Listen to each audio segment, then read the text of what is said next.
Good morning, students. Oxford Public School welcomes you. Myself Sandeep Nehra, your political science teacher. We are studying about chapter 9 Constitution as a living document. यानी जो हमारा constitution है वो एक क्या है, living documents के रूप में कैसे है। वैसे इस चैप्टर को क्या है, फर्स्ट चैप्टर के साथ मर्ज कर दिया गया है। तो ये चैप्टर जो आपकी न्यू एडिशंस की बुक्स आएंगी उसके अंदर नहीं दिया मिलेगा। इसके सभी टॉपिक्स को अमेंडमेंट को छोड़ करके बाकी सभी टॉपिक्स क्या कर दिए गए, रिमूव कर दिए, हटा दिए गए सिलेबस से। तो आपको ओनली अमेंडमेंट का टॉपिक करना है। तो constitution as a living documents कैसे है, तो इसमें अमेंडमेंट का सबसे पहले तो अमेंडमेंट मतलब संशोधन यानी फेर बदलाव करना किसी चीज़ के अंदर।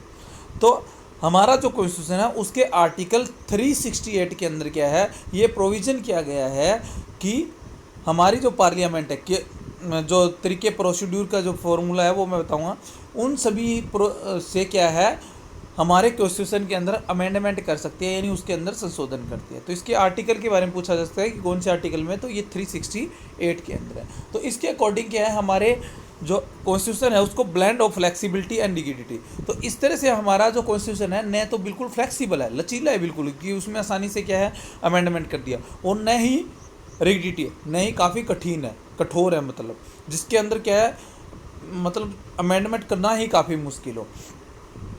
तो इसके अंदर क्या है, मिडिल पथ को अपनाया गया है। क्यों फ्लेक्सिबल का क्या है, जैसे ब्रिटेन का बिल्कुल फ्लेक्सिबल है, जब चाहे वहाँ की पार्लियामेंट चेंज कर सकती है। रिगिडिटी यूएसए का माना जाता है कि वहाँ का क्या है, जो कॉन्स्टिट्यूशन है जल्दी से चेंज नहीं किया जा सकता। तो इसलिए क्या है, लेकिन इंडिया के अंदर क्या है, फ्लेक्सिबिलिटी और रिगिडिटी दोनों अपनाए गए हैं, तो मिडिल पथ को अपनाया गया है। तो इसी के कारण हम कह सकते हैं कि आज 103 यानी 103 अमेंडमेंट हमारे क्या है क्लियर हो चुके हैं, मतलब पास हो चुके हैं। बाकी के ऊपर प्रोसेस भी चल रहा है काफ़ी के ऊपर।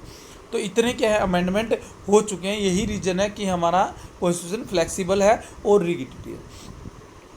तो अब है इसकी प्रोसीड्यूर, यानी किन तरीक़ों से क्या है इसके अंदर हमारे कॉन्स्टिट्यूशन के अंदर अमेंडमेंट किए जा सकते हैं। तो ये 3 टाइप्स है। पहला, amendment by the parliament by a simple majority.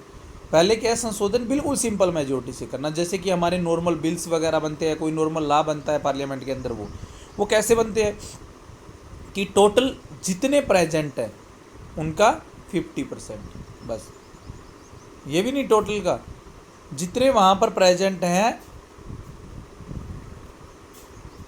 उनका क्या होना चाहिए, 50% होना चाहिए। वो सिंपल मेजोरिटी कहलाती है। जैसे कि हमारे क्या है, member of parliament, member of क्या है लोकसभा है, वो 545 है। तो उसमें से ही अगर मान लो कि 500 ही क्या है कोरम के अंदर बैठे हैं, वैसे 10% कंपल्सरी होते हैं, तो उसमें से भी अगर क्या है 50% किसी बिल को पास कर देते हैं, वहाँ अटेंड होते हैं, तो वो पास माना जाता है, वो सिंपल मेजोरिटी है। न्यू स्टेट्स बनाना हो, कोई उसकी बाउंड्री चेंज करनी हो, एक स्टेट के 2 स्टेट बनाने हो, टेरिटरी की बाउंड्री चेंज करनी हो, हमारी जो शेड्यूल्स है, हमारी जो कितनी 13 शेड्यूल्स होती है, उसमें फर्स्ट से लेकर के 4 तक शेड्यूल्स के अंदर कोई चेंज करना हो, क्रिएट हाई कोर्ट्स नया बनाना हो, कहीं पर अनुमति, जैसे कि हरियाणा और पंजाब का मान लो एक ही, और ये कहा जाए कि दोनों के लिए अलग अलग हाई कोर्ट बनाना है, तो वो बातें।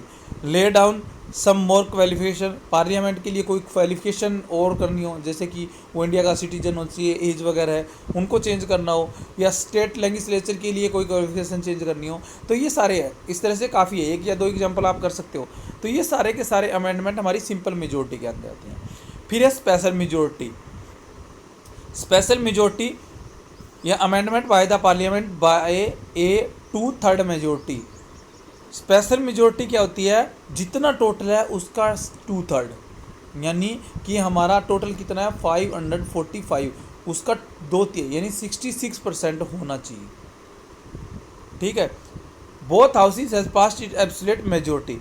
या फिर क्या होना चाहिए कि दोनों हाउस, दोनों ही से वो मानी जाती, दोनों हाउस क्या है, दोनों हाउस पास इस एब्सोल्यूट, जितने उसके अंदर वोटिंग कर रहे हैं उनके लिए, उनमें अलग अलग दोनों 50% से क्या करें उसको, वो सॉरी टोटल जो हमारे मेंबर है उसका या तो 50% होना चाहिए, या जितने वहाँ पर प्रेजेंट हैं उसका 66% क्या वहाँ पर वोटिंग जो करने वाले हैं। मान लो कि वोटिंग करने वाले सारे नहीं आते, 545 हैं, 50% है, तो 500 है या 400 है, जितने भी है, तो उनका 2/3 होना चाहिए, यानी 66% होना चाहिए, और टोटल का 50% होना चाहिए। तो ये क्या कहलाती है, स्पेशल मेजोरिटी कहलाती है। इसके अंदर काफ़ी इशू होते हैं, जैसे कि इम्पैचमेंट चलाते हैं हम हमारे सुप्रीम कोर्ट के जो जजेज वगैरह है उनको हटाने के लिए, तो प्रेसिडेंट को हटाने के लिए। तो इस तरह के जो इश्यूज होते हैं उनके लिए क्या होती है, ये जो स्पेशल मेजोरिटी है इसका यूज किया जाता है। Third amendment by the special majority, इसके अंदर देखो ये काफ़ी मुश्किल भी है, स्पेशल मेजोरिटी होनी चाहिए पार्लियामेंट की, and ratification of the state legislature. इसके अलावा क्या होनी चाहिए, आधे राज्यों की, एंड यहाँ रेटिफिकेशन में लिखने का आधे राज्यों, मान लो टोटल 29 है तो उसमें से क्या है 15, तो आधे राज्यों की क्या होनी चाहिए, वहाँ पर अनुमति होनी चाहिए, यानी उनकी परमिशन होनी चाहिए साथ के अंदर। तो इसके अंदर इनको स्पेशल मेजोरिटी बोला जाता है। तो स्पेशल मेजोरिटी प्लस 50% स्टेट्स क्या होने चाहिए, उसके लिए एग्री होना चाहिए, जो काफ़ी मुश्किल है। इसके अंदर कौन सा आता है, प्रेसिडेंट के इलेक्शन के रिगार्डिंग आता है, उसका इलेक्शन के अंदर कोई चेंज करना है। इसके अलावा एक्सटेंशन ऑफ एग्जीक्यूटिव पावर है, यूनियन टेरिटरी है हमारी, स्टेट असेंबलीज हैं, स्टेट लेजिस्लेटिव असेंबलीज हैं, उनकी पावर्स, एग्जीक्यूटिव पावर्स को अगर चेंज करना हो, कम करना हो या ज़्यादा करना हो, वो इस तरह के मुद्दे आते हैं। हाई कोर्ट्स, यूनियन टेरिटरी के अंदर कोई हाई कोर्ट्स बनाना हो, हमारी जो 7th शेड्यूल्स है, हमारी जो 7वीं अनुसूची है उसके अंदर जितना लिखा गया हो, खुद आर्टिकल 368 के अंदर कोई चेंज करना हो, representation of state in parliament, जो हमारा रिप्रेजेंटेशन होता है जैसे कि राज्यसभा के अंदर स्टेट्स का, उसके अंदर कोई चेंज करना हो, तो ये सारे के सारे इशू क्या होते हैं, स्पेशल मेजोरिटी के साथ इनके लिए क्या है 50% स्टेट की परमिशन यानी रेटिफिकेशन क्या होती है, कंपलसरी होती है। तो ये हमारी प्रोसीड्यूर है, यानी 3 टाइप्स होते हैं हमारी प्रोसीड्यूर के, जिसके तहत क्या है अमेंडमेंट किए जा सकते हैं। तो ये अमेंडमेंट सिंपल अमेंडमेंट मेजोरिटी वाले और जो रिगिडिटी वाले हैं, जिसके अंदर क्या है सिंपल के साथ साथ में आधे राज्यों की भी परमिशन की ज़रूरत होती है। तो ये आपका टॉपिक था, इसको नीचे डिटेल में क्वेश्चन की तरह भी लिखे गए हैं तीनों टॉपिक्स आपके। Okay, thank you.